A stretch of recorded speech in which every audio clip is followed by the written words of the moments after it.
Muy buenas tardes, bendiciones. Qué gozo poder estar juntas, qué gozo poder alabar al Señor, qué gozo es poder tener su palabra y el Espíritu Santo que mora en nosotras, que nos va a guiar en esta tarde a toda verdad. Yo les invito nuevamente a que con reverencia inclinemos nuestros rostros. Vamos a pedirle al Señor que Él, si Él quiere, hable a nuestro corazón. Oh Señor, te damos muchísimas gracias en esta tarde.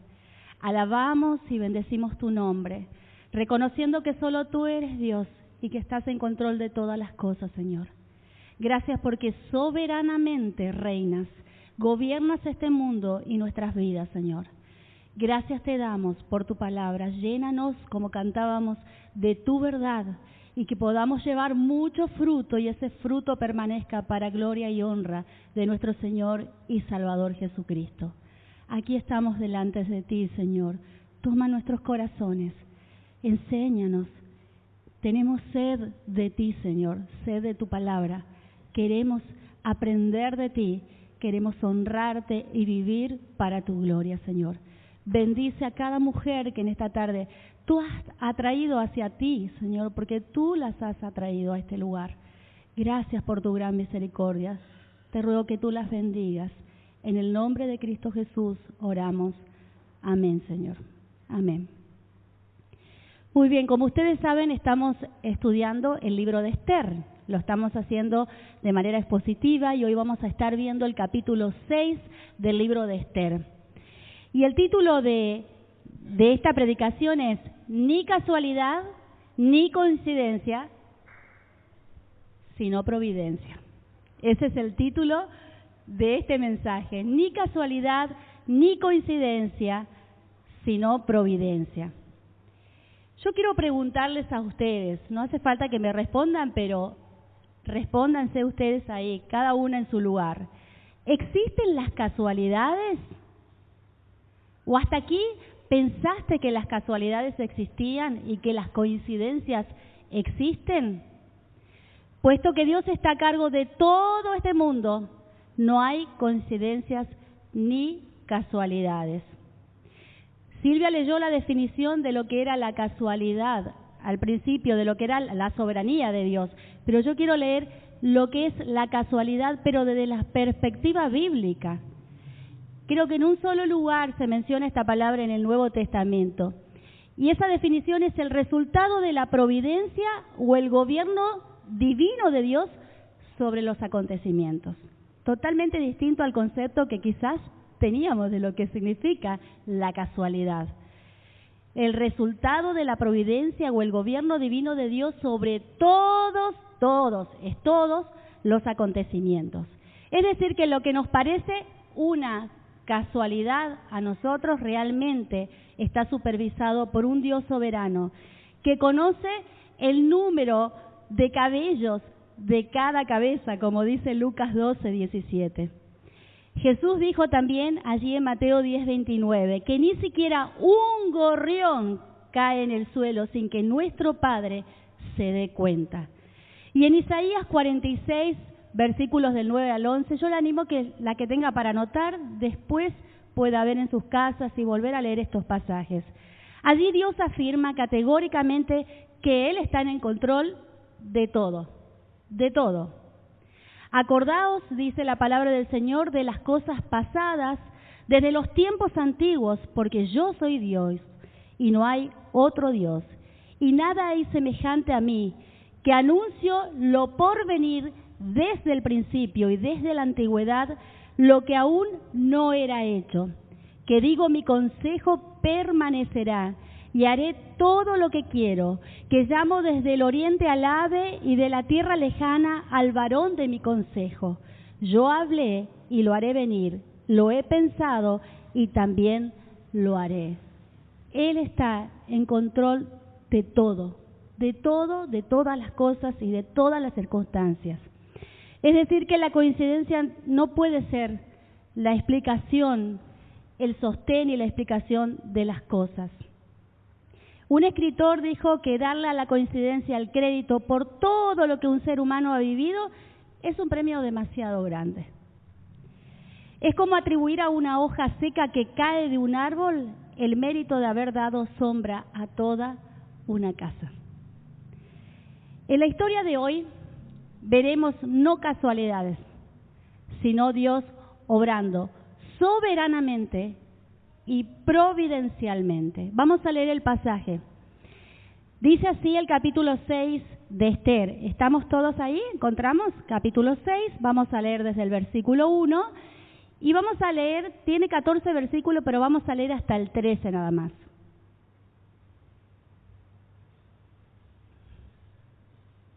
Dice así: aquella misma noche se le fue el sueño al rey y dijo que le trajesen el libro de las memorias y crónicas y que las leyeran en su presencia. Entonces hallaron escrito que Mardoqueo había denunciado el complot de Bigtán y de Teres, dos eunucos del rey de la guardia de la puerta que habían procurado poner mano en el rey Asuero. Y dijo el rey: ¿qué honra o qué distinción se hizo a Mardoqueo por esto? Y respondieron los servidores del rey, sus oficiales: nada se ha hecho con él. Entonces dijo el rey: ¿quién está en el patio? Y Amán había venido al patio exterior de la casa real para hablarle al rey para que hiciese colgar a Mardoqueo en la horca que él tenía preparada. Y los servidores del rey le respondieron: he aquí Amán está en el patio. Y el rey dijo: que entre. Entró pues Amán y el rey le dijo: ¿qué se hará al hombre cuya honra desea el rey? Y dijo Amán en su corazón: ¿a quién deseará el rey honrar más que a mí? Y respondió Amán al rey: para el varón cuya honra desea el rey, traigan el vestido real de que el rey se viste, y el caballo en que el rey cabalga, y la corona real que está puesta en su cabeza. Y den el vestido y el caballo en mano de alguno de los príncipes más nobles del rey. Y vistan a aquel varón cuya honra desea el rey, y llévenlo en el caballo por la plaza de la ciudad. Y pregonen delante de él: así se hará al varón cuya honra desea el rey. Versículo 10. Entonces el rey dijo a Amán: date prisa, toma el vestido y el caballo, como tú has dicho, y hazlo así con el judío Mardoqueo, que se sienta ahí, a la puerta real. No omitas nada de todo lo que has dicho. Y Amán tomó el vestido y el caballo, y vistió a Mardoqueo, y lo condujo a caballo por la plaza de la ciudad. E hizo pregonar delante de él: así se hará al varón cuya honra desea el rey. Después de esto, Mardoqueo volvió a la puerta real, y Amán se dio prisa para irse a su casa, apesadumbrado y cubierta su cabeza. Contó luego Amán a Zeres su mujer y a todos sus amigos todo lo que le había acontecido. Entonces le dijeron sus sabios y Zeres su mujer: si de la descendencia de los judíos es ese Mardoqueo delante de quien has comenzado a caer, no lo vencerás, sino que caerás por cierto delante de él. Hasta aquí la lectura de la palabra del Señor. Más o menos recordamos todo lo que hemos visto hasta aquí de esta historia, ¿sí? Lo que hemos visto en los 5 primeros capítulos. Así que no me quiero detener en eso, pero sabemos quién es Amán y sabemos quién es Mardoqueo, ¿sí? Los 3 puntos en los cuales vamos a estar pensando en esta tarde es, en primer lugar, que Dios se encarga de que las cosas sucedan. En segundo lugar, que Dios determina el tiempo exacto en que sucedan esas cosas. Y en tercer lugar, Dios exalta al que se humilla. Y aquí comienza el relato en Esther 6:1, comienza diciendo: aquella noche. ¿Lo pudieron ver ahí? Aquella misma noche. Aquella noche. ¿Cuál noche? La noche en que Esther preparó su primer banquete e invitó al rey y a Amán. La noche en que Amán, lleno de amargura, después de haber estado tan contento de ser convidado a ese banquete, lo ve a Mardoqueo, se llena de amargura, va a su casa y le cuenta a su familia, a los sabios que estaban, a los consejeros de él, les dice cuánto odiaba a Mardoqueo, que no le permitía disfrutar de que había sido honrado de ser invitado a ese banquete. La noche en que Amán ordenó hacer una horca para colgar a ese judío a quien tanto él odiaba. Esa noche, ¿qué sucedió? Dice que el rey no podía dormir.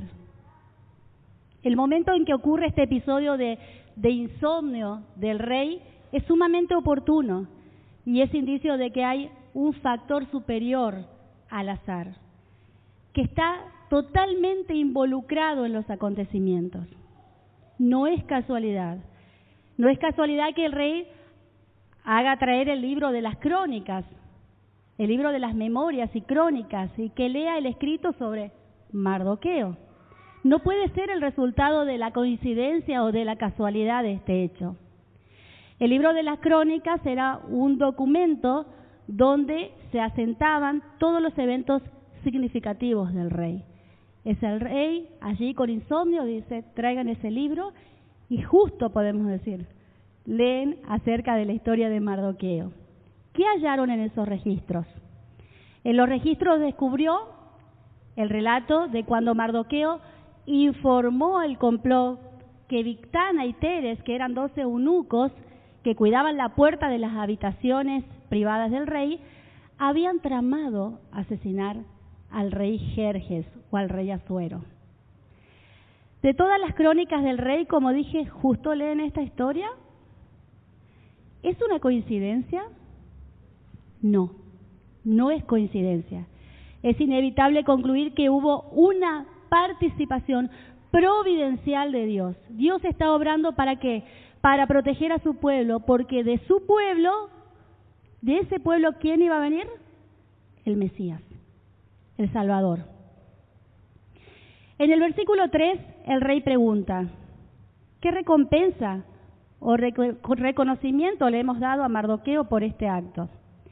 Y sus asistentes contestaron, nunca se ha hecho nada.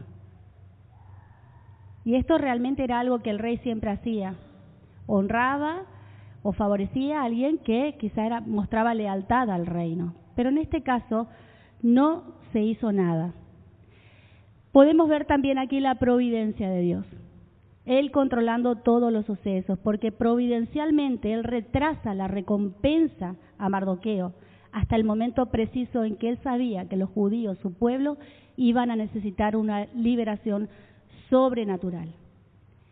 Y esta falta de reconocimiento pudo haberlo llevado quizás a Mardoqueo a la amargura. A muchos ha honrado el rey, y yo que he podido descubrir un complot y lo he anunciado, no he recibido ninguna gloria. Pero no sucedió así. ¿Cuál hubiese sido tu actitud si fueras Mardoqueo? ¿Esperas el reconocimiento de todo lo que haces? ¿Deseas que ese reconocimiento sea inmediato? ¿Te enojaste esta semana porque no valoraron quizás tu tarea? ¿Hay algo por lo que estés amargada? La Biblia habla sobre reconocer y sobre felicitar en público a quienes han hecho el bien, pero de ninguna manera habla que debemos exigir reconocimiento de los demás. ¿Por qué? Porque el objetivo primordial en todo lo que hacemos es que Dios, no yo, reciba gloria y no la autoalabanza, la autoexaltación. El apóstol Pablo escribió, queda claro que no es mi intención ganarme el favor de la gente, sino el de Dios. Si mi objetivo fuera agradar a la gente, no sería un siervo de Cristo. Si tu objetivo en todo lo que haces es recibir el aplauso o el reconocimiento o la alabanza de los demás, no eres apta para ser una sierva de Cristo. Porque el Señor no comparte su gloria con nadie. Eso dice Gálatas 1:10. El apóstol Pablo decía eso. Y Pablo aquí también vemos que plantea dos metas absolutamente incompatibles. ¿Agradar al hombre o agradar a Dios? Es una u otra, pero no se pueden combinar ambas. O agradas a Dios en todo lo que haces, o busca agradar a los hombres. Que te puedo decir que por un momento pueden estar todos contigo alabándote y al segundo estás sola. Porque esa alabanza o ese reconocimiento es fútil, es temporal, es efímero y no hace tesoros en el cielo. Debemos buscar la aprobación del Señor en todo lo que hacemos. Pero ese deseo de aprobación y reconocimiento está arraigado a nuestra vieja naturaleza pecaminosa. Cuando nosotras cedemos a ella, estamos viviendo, según la palabra, según la carne y no según el Espíritu. Y se nos manda a andar en el Espíritu, no satisfaciendo los deseos de nuestra carne, sino andando en el Espíritu. Tenemos el ejemplo de Jesús, como siempre, nuestro mayor ejemplo, perfección total. Jesús no dejó que la popularidad lo influenciara o lo distrajera de su propósito. Dice Juan 6:15. Cuando Jesús vio que estaban dispuestos a hacerlo rey a la fuerza, ¿qué hizo Jesús? Se escabulló hacia las colinas él solo. Él tenía claro cuál era su propósito. Él tenía claro a qué había venido, a no a recibir la honra de los hombres, sino a glorificar al Padre. Y cuando todos estaban emocionados porque estaban descubriendo a este hombre, Galileo, que querían hacerlo con esa emoción del momento, querían hacerlo rey, él conocía el corazón de esos hombres y él conocía su propósito y tenía muy claro cuál era su propósito. Y dice que se apartó hacia las colinas. Él solo no dejó que eso lo distrajera de su propósito. De aquí también tenemos un principio para nosotras como hijas de Dios. No dejemos que nada nos distraiga de nuestro propósito en Dios. Exaltemos a Dios en toda nuestra vida, con todo nuestro ser, porque somos llamadas justamente a reflejar la gloria de Dios. El segundo punto, les decía, Dios determina el tiempo exacto. Cuando Jerjes supo que Mardoqueo no fue honrado por su servicio, preguntó, ¿quién estaba en la corte? Según el versículo 4, ¿quién acababa de llegar y con qué propósito? ¿Quién acababa de llegar? Amán. Amán acababa de llegar al patio exterior del palacio. ¿Para qué? ¿Con qué propósito? Para convencer al rey que colgara a Mardoqueo en la horca que él ya había preparado. ¿Qué hubiese pasado si Amán hubiese llegado una hora más tarde? ¿Cuántas veces nosotros hacemos estos planteos, no? ¿Qué hubiese pasado si no hubiese ido, si no hubiese dicho, si no hubiera estado? ¿Cuántas preguntas nos hacemos, no? El rey hubiese encontrado a alguien más en la corte para ayudar a honrar a Mardoqueo. Sin duda esta es la historia del tiempo preciso de Dios. Probablemente Amán estuvo esperando el amanecer toda la noche para poder venir al palacio del rey y decir, vamos a ahorcar a ese judío Mardoqueo, ya no lo puedo ver. Pero antes que las palabras salieran de su boca, en el tiempo preciso de Dios, versículo 6, el rey le preguntó a Amán, ¿qué se podría hacer para honrar a un hombre por su lealtad? ¿Qué hago para honrar a un hombre a quien yo quiero honrar? Pero ni Asuero ni Amán realmente eran conscientes de la ironía que contenía esta pregunta, porque lo que va a suceder está completamente fuera de su control, como muchas cosas en nuestra vida están completamente fuera de nuestro control. Y nosotros nos desequilibramos y empezamos a buscar más opciones, pero realmente no podemos hacer nada, se nos escapa de las manos. ¿Cuántas veces has estado en una situación de decir, no sé qué hacer, va más allá de mí, está fuera de mi control?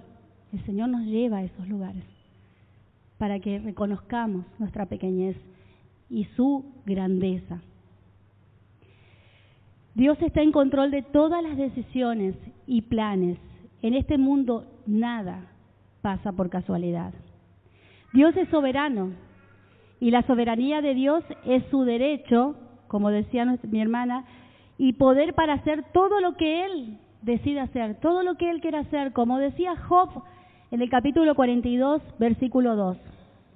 Sé que puedes hacer todas las cosas y que ningún propósito tuyo puede ser frustrado. Todo lo que se propone Dios hacer, nadie lo puede frustrar.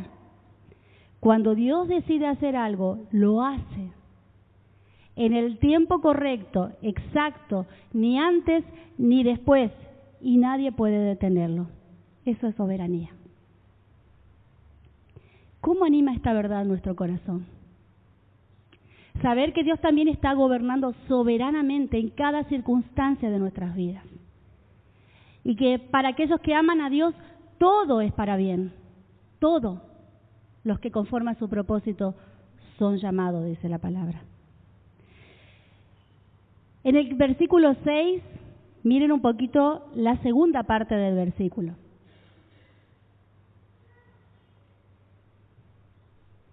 En su orgullo, Amán que asume que es a él a quien el rey va a honrar. ¿A quién más? ¿A quién más? Y la respuesta de Amán muestra su nivel de vanidad. ¿A quién desearía el rey honrar más que a mí? Voy a pensar en algo muy bueno para que el rey me honre como se debe. ¿Quién más que yo puede ser honrado en este reino? La vanidad sabemos que es pecado, porque nos hace centrar en nosotras mismas. Y como hijas de Dios, ¿a qué somos llamadas? A apuntar a Cristo y el Evangelio en todo tiempo, no a nosotras mismas. No llamar la atención hacia nosotras, sino hacia aquel que nos llamó de las tinieblas, a su luz admirable. Entonces Amán, movido por esa vanidad y esa convicción de que el rey quería honrarlo a él, ¿qué recomienda? Los versículos 7 al 9. ¿Y qué revela esto acerca de su corazón? Él propone traer el caballo que el rey cabalga, la corona del rey, las vestiduras reales, y que den ese vestido y el caballo en manos de alguno de los príncipes más nobles del rey, para que lo vistan y lo lleven por la plaza de la ciudad y pregonen delante de él. Así se hará al varón cuya honra desea el rey. Yo estoy convencida de que Mardoqueo, cuando obró y actuó de esta manera tan leal hacia el rey, él no estaba buscando todas estas cosas. Pero dice ahí algo importante. El rey dice, a quien yo quiero honrar. El rey quería honrar a Mardoqueo.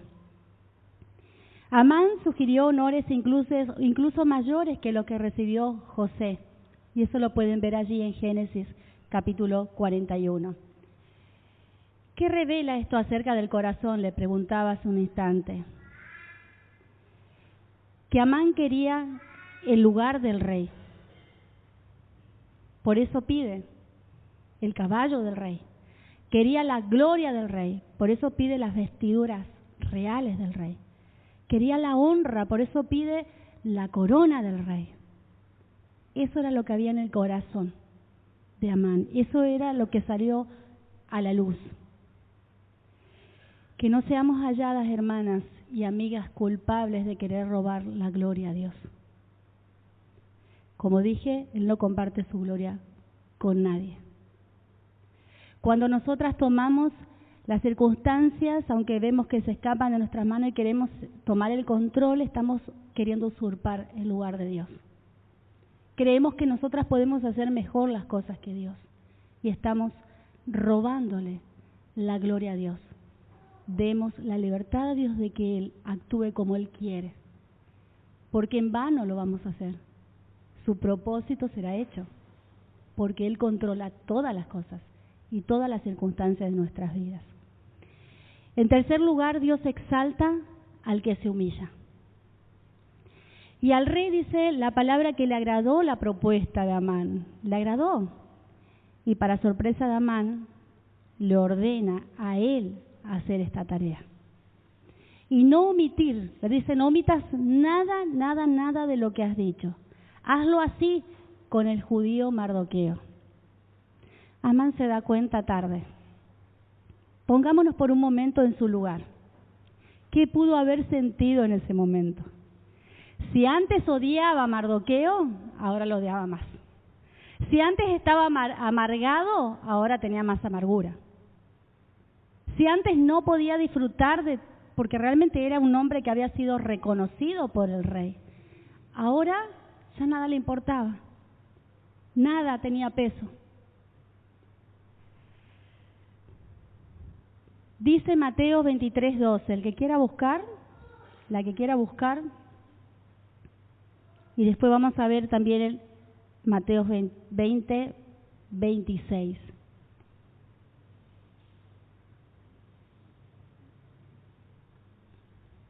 Yo lo leo en la Nueva Traducción Viviente. Mateo 23:12 dice, pero aquellos que se exaltan a sí mismos serán humillados, y los que se humillan a sí mismos serán exaltados. Y así cerquita el 20:26, el que quiera hacerse grande entre ustedes deberá ser su servidor. Eso dijo Jesucristo.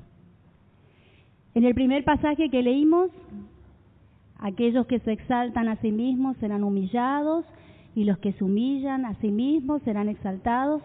Nos está hablando de cuál es el fin de la arrogancia y de la autoexaltación, la humillación.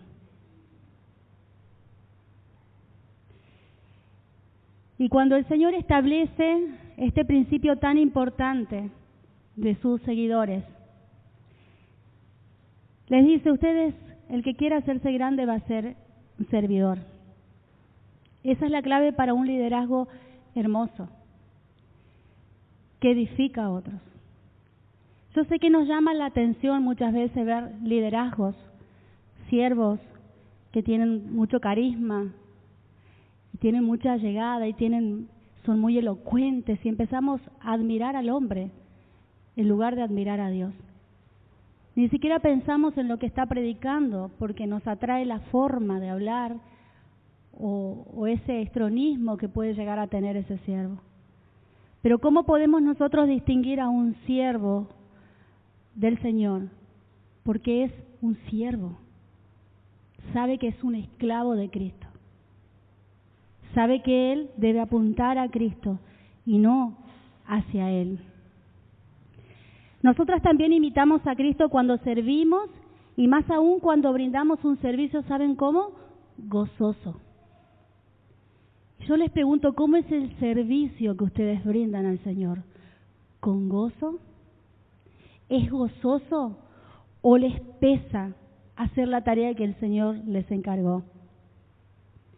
¿Qué sucede cuando no lo hacemos con gozo en el Señor? Yo quiero que veamos este pasaje en Deuteronomio capítulo 28, versículo 47.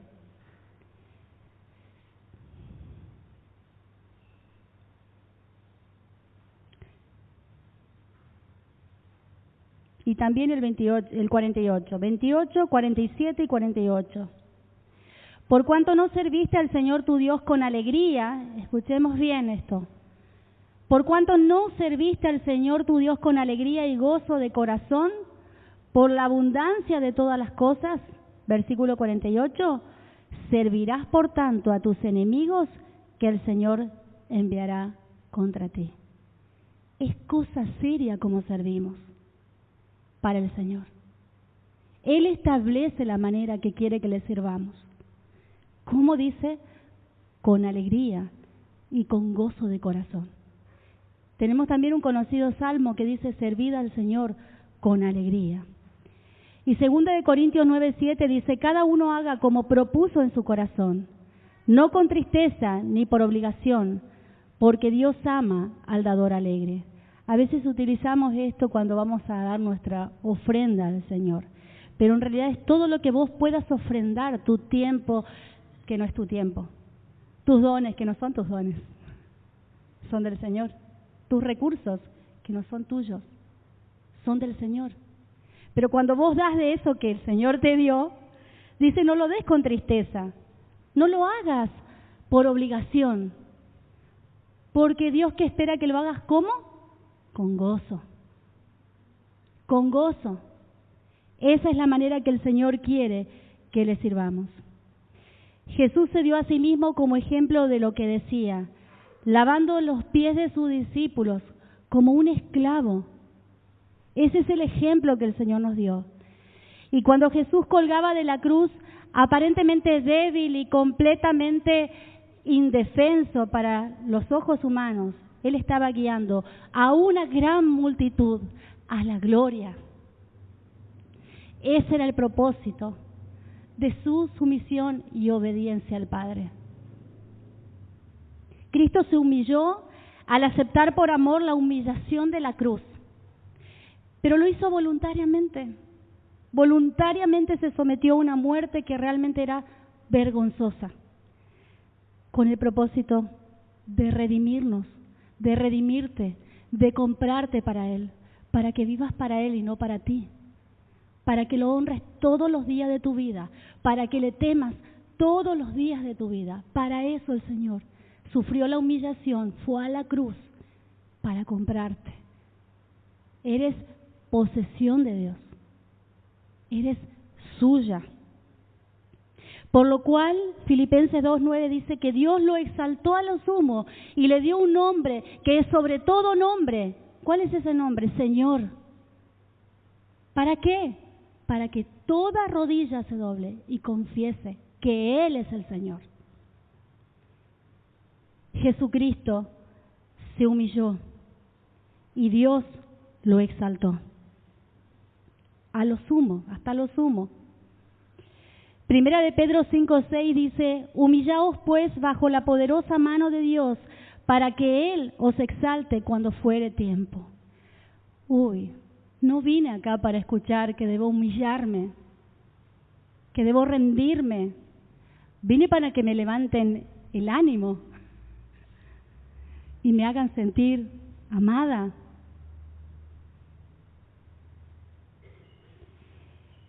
Esta es la actitud con la cual deberíamos acercarnos todos los días a Dios. Humildemente, reconociendo que no somos nada sin Él y que todo es de Él y para Él y por Él. Todo, todo. La humildad conduce al honor. La sumisión es el camino, como vemos en la vida de Cristo, a la exaltación. Pero esa exaltación, la que viene del Señor, según el pasaje que leímos de Primera de Pedro, solo puede venir, miren ese detalle, cuando fuere tiempo. Y acá volvemos al tiempo preciso de Dios. Cuando fuere tiempo, no cuando tú quieras. Cuando fuere tiempo. Proverbio 18:12 dice, la arrogancia va delante de la destrucción. La humildad precede al honor. Cuando veas a alguien henchirse de orgullo y ser arrogante, viene la caída, viene la destrucción para esa persona. No tengas envidia de los que hacen maldad, no te desesperes, porque si obedeces al Señor, el camino de uno va a ser distinto, al final va a ser distinto de los dos. Uno va a ser humillado y el que honra a Dios va a ser exaltado. El egocentrismo ciego de Amán lo llevaron a la destrucción y a la exaltación de Mardoqueo. Amán hizo como el rey le había ordenado, lo vemos en el versículo 11. Ellos ambos, uno tenía que aceptar la honra del rey y el otro tenía que hacer lo que Dios le había ordenado, más allá de lo que él quisiera hacer o no. Era una orden del rey. Y vemos en el versículo 12, ¿qué hicieron después cada uno de ellos? ¿Qué hizo Mardoqueo? ¿Qué hizo Amán? Mardoqueo dice que volvió a la puerta real. Estamos allí en Esther capítulo 6. Mardoqueo volvió a la puerta real, regresó a su puesto. y a sus deberes de inmediato. Y Amán regresó a su casa, apesadumbrado y cubierta su cabeza. Esto era señal de humillación y vergüenza. Es lo que sentía Amán. Había sido extremadamente humillado y estaba avergonzado. El reconocimiento público de Mardoqueo significó la humillación pública de Amán. Podemos decir, Amán cosechó lo que sembró. Y muchas veces por nuestras propias decisiones, queridas hermanas y amigas, sufrimos consecuencias duras, dolorosas. Lo que estás pasando hoy podría ser consecuencias de tu orgullo o quizás de tu insensatez o decisiones equivocadas. Versículo 13. ¿Qué le dijo Amán a su esposa Zeres y a sus amigos cuando volvió allí a su casa? Él le cuenta todo lo que le había acontecido. Y ellos, lejos de alentarlo a humillarse, a asumir su responsabilidad, a arrepentirse, reconocen que un poder o una persona irresistibles protegen al pueblo judío, anticipando la caída y el descenso de Amán. Ellos seguramente oyeron del Rey de Reyes y Señor de Señores, del Dios viviente de los judíos. Habrán oído de sus poderes, de sus proezas.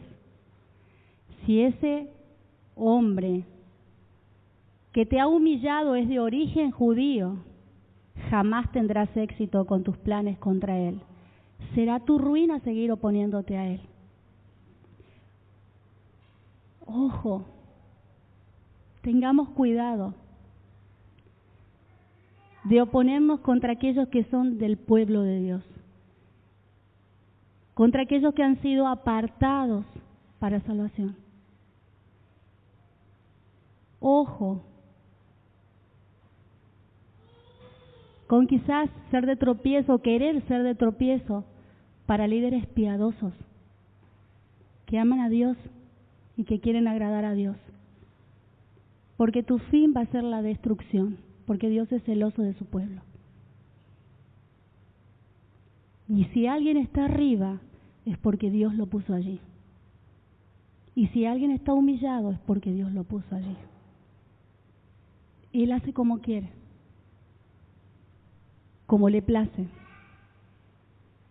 Para ir concluyendo, hay muchos pecados que he mencionado desde el principio hasta aquí. ¿Cuáles de esos pecados pudiste reconocer en tu vida? Orgullo, vanidad, deseo de reconocimiento, envidia, celos, incredulidad. Deja de luchar contra Dios y confiesa tu pecado, tu orgullo, tu debilidad, tu incredulidad, tu deseo de exaltación y reconocimiento. Y como dice Primera de Pedro, humíllate bajo la poderosa mano de Dios para que Él te exalte, para que Él te levante de tu ruina y te perdone y te haga ser una mujer que viva para su gloria, honrándolo a Él cada día que el Señor te da en esta tierra. Te animo a que confieses tu pecado a Dios y que te arrepientas de todo corazón. Si confesamos nuestros pecados, dice el Señor, Él es fiel y justo para perdonarnos y limpiarnos de toda maldad. Primera de Juan 1:9. Eso hace Cristo con tus pecados cuando te arrepientes de corazón. Te perdona, te limpia. Y ahora te dice, anda en novedad de vida. Camina los caminos que yo te ordeno. Porque entonces la bendición, la protección del Señor estará sobre tu vida. Y querida hermana que estás en Cristo, mi oración es que tu anhelo sea que Cristo sea enaltecido sobre todas las cosas, ya sea que obtengas reconocimiento o no por lo que estás haciendo hoy. Y si en algún momento te viene esta lucha en tu corazón de querer ser exaltada, reconocida, alabada, recuérdale a tu alma estas verdades.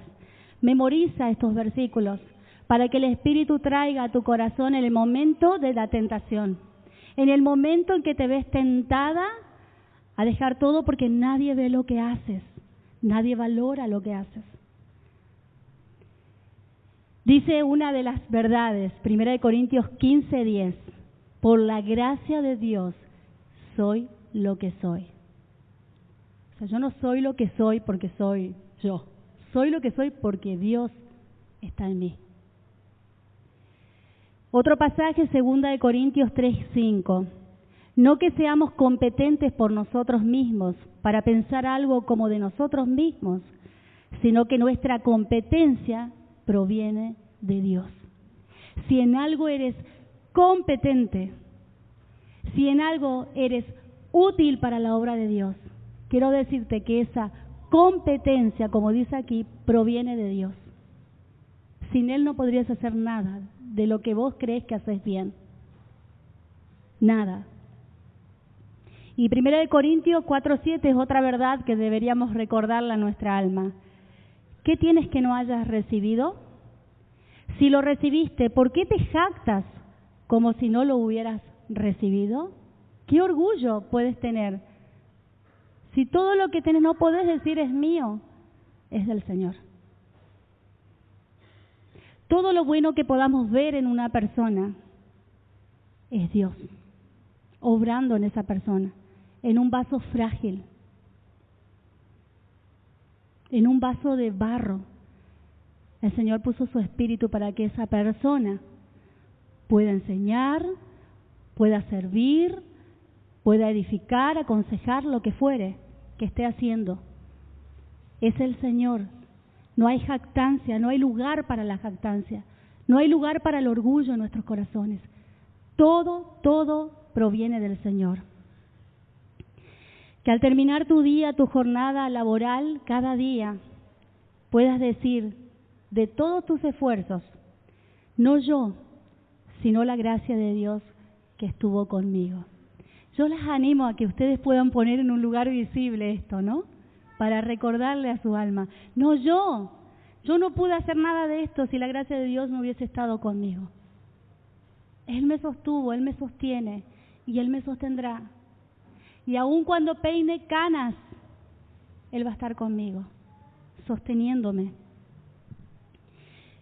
Para terminar, quiero que busquemos Apocalipsis capítulo 3, versículo 5.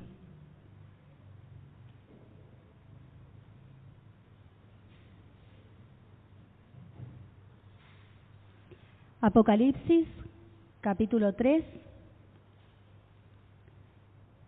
versículo 5.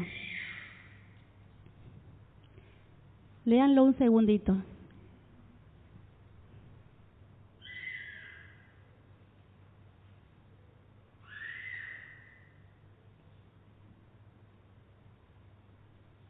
¿Lo han leído?